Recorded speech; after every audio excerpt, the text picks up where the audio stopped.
Operation that we have been conducting for the last 2 months.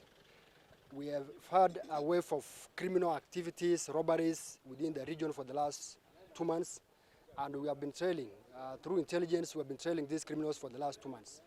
So yesterday at around 6 p.m., we were able to catch up with the criminals at Konambaya area within Suneka, and 3 robbers who are riding on a motorcycle from Suneka, from Migori area towards Kisii, were fatally shot by our officers, and they were able, the locals here at Suneka were able to identify one of the thugs that was among the thugs or criminals who attacked or who robbed the supermarket here at Suneka.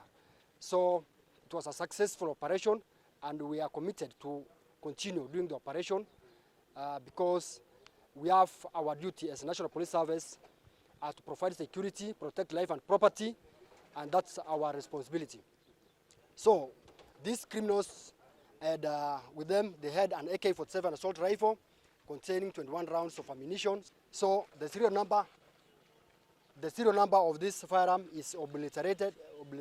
We cannot firearm that the firearm that was used to rob this supermarket at Mora within Suneka area. Yes. For now, we suspect there are still others who are still at large, but we are still getting information from the members of public who are really assisting us in giving information. So we are leaving nothing to chance. Mwezi wa 7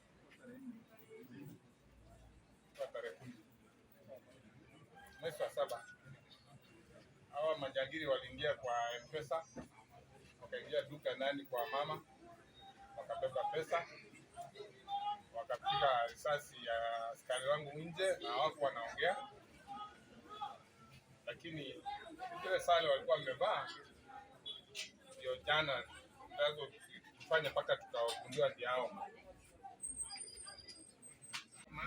On 10 July majambazi walikuja hapa kwetu, wakaua askari wetu mmoja, wakaiba pesa na waliumiza kijana wangu mmoja, anaangalia kichwa, walimuumiza, walitoroka. Lakini kwa maombi ya Mungu na hisani ya kila mtu na serikali, hawa jamaa jana walishikwa na wakawawa, na tulipata kuwajua ni zile nguo walikuwa wamevaa ndio zile, na zile bunduki na visu ndio walikuwa wametumia kuja hapa kwangu.